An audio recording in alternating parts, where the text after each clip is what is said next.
All right, days like this bring interesting views of the sky, and I want to pause this at one spot right here. Watch this little smokestack right there out over Tarrant, starting to help build up some cumulus clouds from all the sticky, humid air that we've got here. That's at 641, so keep your eye there.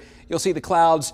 As each time it releases some heat, the clouds get a little bit bigger and a little bit bigger until finally the sun begins to go down, and you can see the different levels of clouds moving different directions because of the kind of atmosphere that we have here in the summertime. Low-level clouds are going to be moving at different paces and different directions than the upper-level clouds, but they all combine to bring some locally heavy downpours, and that's going to happen again tomorrow. Had a little bit heavier rain around especially the north side of Homewood and Birmingham's south side down around University Boulevard, all the way down to Samford University too. And then around Adamsville, there are a few rain gauges around Adamsville and Forestdale that had between 1 and 2 inches of total rainfall. Holly Pond had over 3 inches of rain today. And then in Pickens County, there were some places that came awfully close to 2 to 3 inches of rain.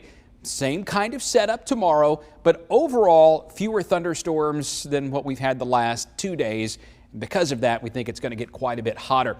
There are still plenty of clouds around tonight. If you were hoping to maybe see the Perseid meteor shower, I think these high thin clouds are going to be in the way, blocking the view essentially all night. You might get a narrow window to view it, but it just doesn't look very good up until maybe tomorrow night. Things could get a little bit better for us. 6 o'clock in the morning, few isolated showers, Cullman to Fayette, and then up into northwest Alabama. Wouldn't be surprised to see a little bit of light rain for the bus stop around Birmingham, Tuscaloosa.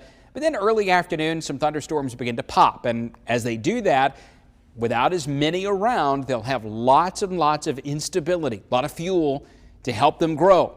And without a lot of steering currents to help move them along, when they collapse, they can collapse with a lot of gusty winds, intense lightning, very heavy rain. I wouldn't be shocked at all to see a few spots that have already had 2 or 3 inches of rain this week maybe have some localized flooding for a very short period of time on Thursday. Fewer storms overall Friday, and then the heat starts to build here. We're going to 92 on Saturday. A brief thunderstorm is still possible on Saturday afternoon. I think Sunday, Monday, Tuesday, you can't really rule it out at that point either. But it's more about the heat and the humidity Saturday. And no, this is not unprecedented heat at all. This is what most of us think August is supposed to feel like. Feels like upper 90s, low 100s. At times, the heat index might nudge up close to 105 for a few communities, especially west of Birmingham. Most of us aren't going to get to that point, though. Sunday's going to be similar, high around 92, the heat index near 100 degrees. But August, thus far, has been about 3 degrees below average. So that's going to make this hurt maybe just a tad worse, a bit more of some of that summertime sting as summer flexes its muscles again next week.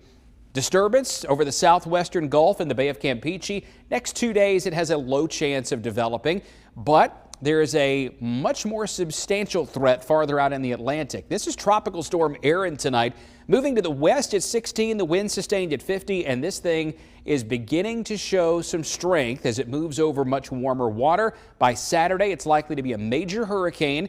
By Sunday and Monday, it starts to take a hard right-hand turn. But what does it do after that? Well, forecast models not exactly in agreement. One of them, the European here, wants to get it very close to the U.S. East Coast, but still not making landfall. But the American GFS pulls it a little bit farther out to sea.